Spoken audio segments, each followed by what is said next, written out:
All right. Talking today with Congresswoman Ashley Hinson. She was in town to speak with city leaders in a meeting that just wrapped up not too long ago. So, why don't you tell me about what you were talking about today? Yep. So met with city manager, city engineer, Parks and Rec, and just kind of talked about quality of life issues for the city of Waverly, how we can best be a good federal partner for infrastructure projects Mm-hmm. going forward. We talked a lot about the bridges, the trail system, and how federal resources can really help to offset some of the strain on the city budget that they would then maybe Mm-hmm. use toward other projects like an aquatic center, let's say. Mm-hmm. Yeah. Now, of course, you mentioned the bridges. The Bramer Avenue Bridge is going to be uh, shut down for in like 2 years, I believe it is. 2023, I think they were saying. So that's already on the docket. But they're all. Did they mention that? Did they talk about the bridges along the rail trail much? Yep. So we talked about the cost, number one, of those bridges, and Mm-hmm. also specifically about the need for them to be able to accommodate heavy equipment also, because maintaining the trails on either side is also a challenge, and you need that heavy equipment. So we talked a lot about that. The other issue that I would just flag that we discussed was with FEMA and flooding. Obviously, there Mm-hmm. are a lot of challenges that still exist even after several flood events. Obviously, we discussed the water management and the flood mitigation that's already happened in this community, Mm-hmm. but some of the ongoing challenges and how I might be able to be helpful there. One of the committees that I serve on oversees FEMA, the Homeland Security Appropriations Committee. So I'm hopeful that we'll be able to continue to have good conversations, and I can be a good advocate for the city of Waverly Mm-hmm. to FEMA.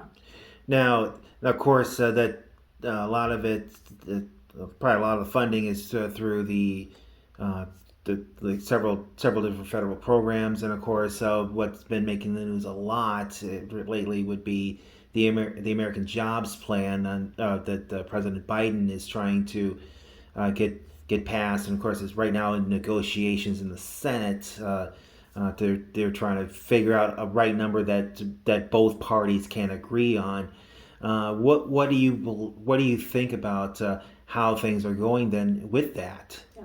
So I did 3 town halls in the district last week, and I think the number one thing I heard as a common theme was, if it's going to be an infrastructure package, let's actually make it focused on what Iowans perceive to be physical infrastructure, which are your roads and bridges, your locks and dams, and ports, and then I think broadband also fits into that. Very important to Mm-hmm. rural America, and so that is the message that I'm taking back as part of that negotiation. An infrastructure package needs to be about infrastructure, but I also think one of my jobs in Washington D.C. is to help navigate grant processes. There are a lot of resources that are available for our cities and our counties and our states.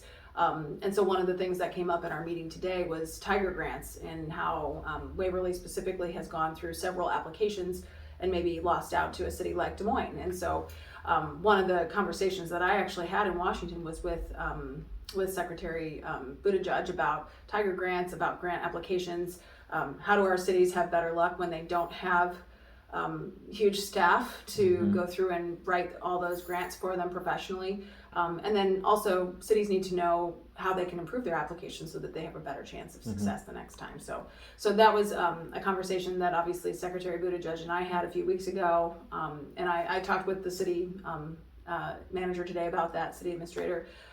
So, I think that's a place where I can help advocate for infrastructure, for those kinds of investments, for those grant dollars to flow into Iowa, specifically rural Iowa, even if it's separate and distinct from a bigger infrastructure package. Yeah. Now, of course, many of the points in the American Jobs Plan has to do with maybe what could be considered future infrastructure, like electric vehicle charging stations, Yeah. and even some things that need to be fixed now, like removal of lead pipes, especially in places like Flint, Michigan. Right. What are some of the sticking points that your party has over this plan? Yeah, I think mostly long term, it's cost, right? I mean, I think that they are trying to rope in a huge amount of spending, and it's spending upon spending upon spending, and that's what we've seen as a part of all of these proposals. And we haven't seen bills for all of these these proposals, I might add. So, a lot of these details are worked out. But when you look at electric vehicle infrastructure, for example, when there's more money for electric vehicle subsidies than there is for locks and dams and roads and bridges, it's not really an infrastructure bill. Um, I also think that they have missed the mark on, looking to the future specifically. Electric vehicle infrastructure is one thing, but you got to talk about equity for the roads and bridges. There's no gas tax coming from electric vehicles. And so the user fees are not there. And there's been no discussion on the federal level about how to make that equitable. We've already done it here in Iowa, so that's another thing that I offered our expertise on. I served as transportation chair here. We already did it. So those are the kinds of conversations that I think need to be happening before you're spending billions and billions of dollars on projects that Iowans don't want. Those projects are going to be in California and New York. They're not going to be here in Iowa. And so I'm trying to get as much federal resource back to here as possible.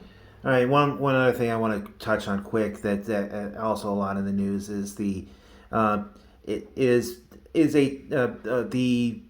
thing is the January 6th commission that the president, Speaker Pelosi, Leader Schumer, and others are wanting to put in that they did set up to be a bipartisan 50-50 Republican Democrat and independent of Congress. Sort of like the 9/11 Commission. You had stated that you had voted against it when it was in the House, and it was blocked in the Senate. It only had 54 votes, needed 60. What is your main qualm about having this commission, and do you think that, I'm not asking whether it should be, but do you think that there will end up being a select committee, Benghazi style committee? Well, first of all, I was at the Capitol complex on January 6th, so I lived it myself. I was there. I experienced it. It was a horrible day, not just for members of Congress, but I think it was a horrible day for this country too, and what happened that day. And I do think we need answers about what happened that day. Actually, on January 12th, so less than a week after what happened at the Capitol, I co-sponsored legislation to actually ask for a commission to get those answers. Nancy Pelosi blocked it then and did not bring it to the floor. It was a proposal for a bipartisan commission then. Since she blocked the bill, Department of Justice has moved forward with investigations. Members of Congress, including myself, have had classified hearings and briefings from Capitol Police, the Secret Service, the DC Metro Police, who were also involved that day, and numerous other law enforcement organizations to ask them questions. So those investigations are happening because Congress didn't take action with those commissions back in January. So the reason I voted no is because I believe that we need to actually see what the results of all those investigations are first. There have been over 400 arrests made, with another 100 plus in the pipeline. So justice is happening, questions are being answered, and if there's a time when we in the future don't feel like those questions have been answered, it's our job as members of Congress to move forward with that. But that's why I voted no at this point in time. But what you mentioned that you had your own bill. What is the difference between your bill and what is being considered now? Yeah. There was no stipulation in this bill to stop Congress from interfering in any of these investigations. That to me is it would be a clear conflict of interest, and I think the last thing taxpayers want right now is Congress interfering in investigations. We've seen enough of that, and so I think it's time to get those answers, let our departments do their jobs, which they are doing, and Congress needs to do our job, which is actually moving forward with a budget that respects the taxpayer of this country and getting our country out of a pandemic with sound economic policies that will help us to do that. So what else is going on in Washington that you think that people here in the first district would want to know about? Well, I would point to what's happening in our office and what we've been able to do. I think that despite what you hear on the 5 o'clock news, sometimes there are some really positive things that are happening. Even through, not necessarily through legislation, but through advocacy. Our office has been able to get FAA engineers out to our regional airports. They were on hold because of COVID. We were able to get that moving forward so those projects could move forward, helping our local contractors be able to get back to work and support our local economies that way. We also were able to get additional vaccines to our community health centers. That was something that our office was able to accomplish, and the entire Iowa delegation worked together on that. We're doing some really good bills for veterans. Mental health access in rural America for veterans. That's a bipartisan bill that I co-led with Cindy Axne, Democrat from Des Moines. So I would just say there's a lot of really good pieces of legislation that we're working on every day, and you may not hear about them on the 5 o'clock news, but I'm honored to serve the people of this district. And last question, speaking of 5 o'clock news, you you are former KCRG morning anchor, Yep. and you're now 5 months in on your current job as First District Congresswoman of Iowa.